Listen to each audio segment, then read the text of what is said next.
Hi friends, Hindi recorded channel में आप सभी का स्वागत है। दोस्तों, संस्कृत के वद धातु से अनुवाद शब्द का निर्माण हुआ है, जिसका अर्थ है बोलना।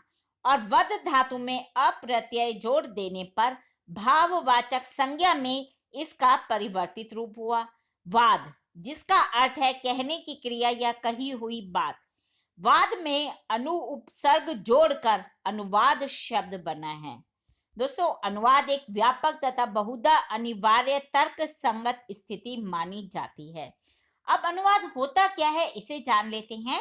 किसी भाषा में कही या लिखी गई बात का किसी दूसरी भाषा में सार्थक अनुवाद सार्थक परिवर्तन अनुवाद कहलाता है। दोस्तों, यह काफी प्राचीन प्रक्रिया मानी जाती है। अनुवाद की उपयोगिता राष्ट्रीय स्तर पर ही नहीं, अंतरराष्ट्रीय स्तर पर भी है। इसका क्षेत्र बहुत विस्तृत है और इसका आरंभ धर्म ग्रंथों के लोक भाषा में प्रस्तुत करने से हुआ। विश्व की सभी भाषाओं में यही स्थिति थी। अनुवाद की सहायता से ही साहित्य देश की सीमा लांघ महादेशों में फैल वैश्विक होने लगा। इसलिए दोस्तों, इसका क्षेत्र व्यापक होता जा रहा है। आज के अध्याय में हम चर्चा करेंगे अनुवाद का क्षेत्र राष्ट्रीय ही नहीं, अंतरराष्ट्रीय है। तो चलिए दोस्तों, शुरू करते हैं अपना आज का अध्याय। और सबसे पहले हम अनुवाद के प्रमुख क्षेत्र में जानते हैं बातचीत का क्षेत्र।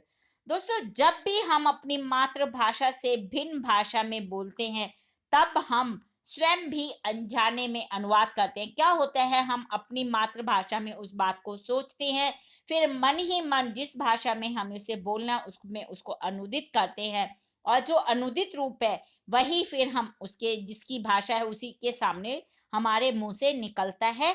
इसलिए यही कारण है कि हम कोई भी अन्य भाषा बोलें, उस पर जो हमारी मातृभाषा की छाप है वह अवश्य दिखाई देती है। दूसरा है अनुवाद के प्रमुख क्षेत्र में पत्राचार। इसमें भी अनुवाद को काफी महत्वपूर्ण माना जाता है। दोस्तों, पत्राचार व्यापार, कार्यालय, न्यायालय सब जगह होता है। जहां पत्राचार अपने प्रदेश की भाषा में काम करने से चल जाता है, वहां तो अनुवाद की आवश्यकता नहीं पड़ती।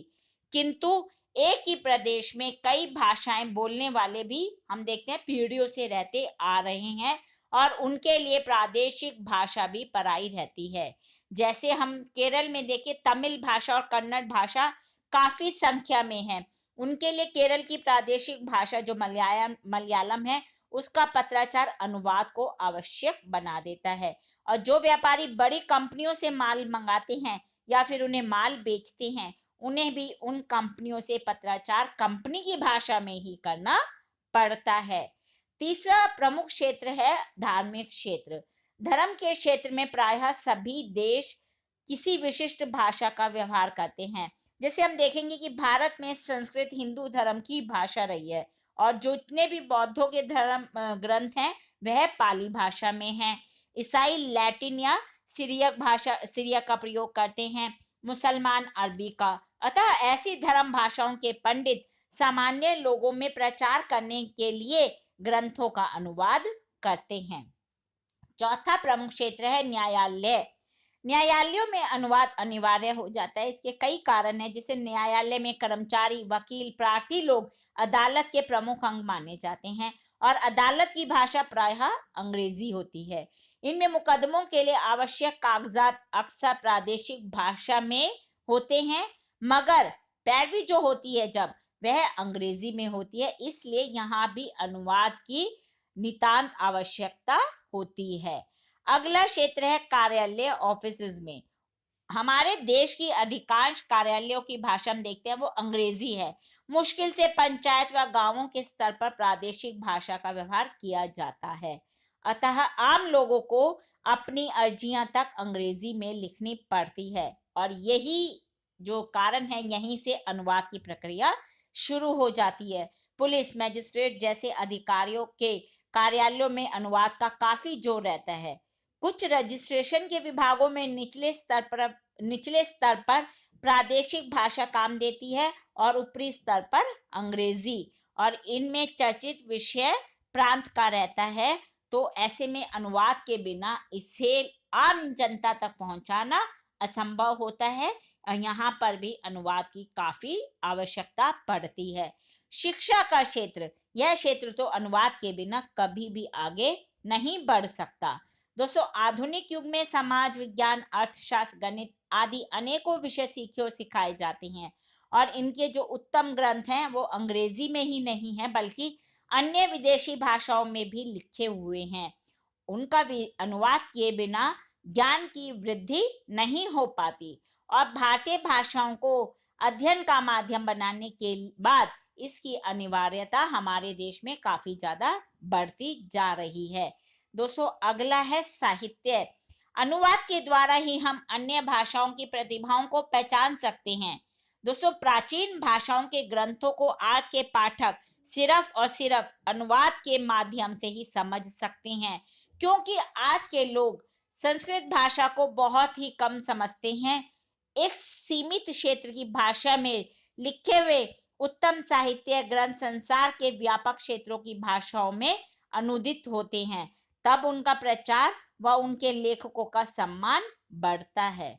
रविंद्रनाथ टैगोर की बंगला छंद अगर अंग्रेजी में अनुदित करके प्रकाशित नहीं की जाती तो शायद उन्हें नोबेल पुरस्कार मिलता ही नहीं। अगला है अब हम जानते हैं अंतरराष्ट्रीय संबंध। यह भी अनुवाद का एक महत्वपूर्ण क्षेत्र है। विभिन्न देशों के प्रतिनिधियों का संवाद मौखिक अनुवादक की सहायता से ही होता है। सारे प्रमुख देशों में प्रमुख राष्ट्रों के राजदूत रहते हैं और उनके कार्यालय भी होते हैं। राजदूतों को कई भाषाएं बोलने का अभ्यास कराया जाता है। फिर भी क्या होता है, देशों के प्रमुख प्रतिनिधि अपने विचार अपनी ही भाषा में प्रस्तुत करते हैं। ऐसे में अब वो राजदूत जो वहां रह रहे हैं वो उनकी बात को कैसे समझ पाएंगे यदि यहाँ पे अनुवाद का सहारा ना लिया जाए। अनुवाद की सहायता से ही वो वहां पर प्रतिनिधियों द्वारा कही हुई बात या जो भी बातें होती हैं ऑफिस में उनको समझ पाते हैं। अंतरराष्ट्रीय विज्ञान, यह है आज के समय में सबसे अधिक अनुवाद मांगने वाले क्षेत्र। विकासशील राष्ट्रों के वैज्ञानिक एवं प्रौद्योगिकी के आविष्कारों तथा नई गतिविधियों की जानकारी प्राप्त करने के लिए उतावले रहते हैं, लेकिन उनका अन्य भाषा का ज्ञान बहुत सीमित होता है। इसलिए इन वैज्ञानिकों को भी अनुवाद की आवश्यकता होती है। विज्ञान एवं प्रौद्योगिकी, दोस्तों इसके गहन अनुसंधान के क्षेत्र में सारा लेखन कार्य उन्हीं भाषाओं में किया जाता है। इसलिए इनके जो छात्र होते हैं, विद्यार्थी होते हैं, वो विदेशी भाषा सीखने को मजबूर हो जाते हैं, और यह विदेशी भाषा की सामग्री अपनी परिचित भाषा में वो अनुदित करते हैं, फिर उसको समझते हैं, तब वो उसको अच्छे से समझ पाते हैं। संचार माध्यम, दोस्तों संचार के माध्यमों में अनुवाद का प्रयोग अनिवार्य होता है। इसमें संचार के कौन से प्रमुख स्रोत हैं? समाचार पत्र, पत्रिकाएं, रेडियो एवं दूरदर्शन, इंटरनेट, सोशल मीडिया, विज्ञापन, सिनेमा आदि। आप देखेंगे कि इनमें से कोई भी ऐसा क्षेत्र नहीं है जिसमें अनुवाद के बिना कोई कार्य संभव हो पाए। तो दोस्तों, ये हमने जाना कि किस प्रकार अनुवाद केवल राष्ट्रीय स्तर पर ही नहीं बल्कि अंतरराष्ट्रीय स्तर पर भी कितना उपयोगी है। इसका क्षेत्र कितना विस्तृत है, कितना व्यापक है, इसके बारे में हमने आज के अध्याय में चर्चा की। हिंदी भाषा के और भी प्रमुख विषयों पर हम आगे के अध्याय में समय समय पर इसी प्रकार चर्चा करते रहेंगे। पर दोस्तों, उसको सुनने के लिए आपको मेरे इस चैनल को लाइक और सब्सक्राइब करना होगा। धन्यवाद दोस्तों, आपका दिन शुभ हो।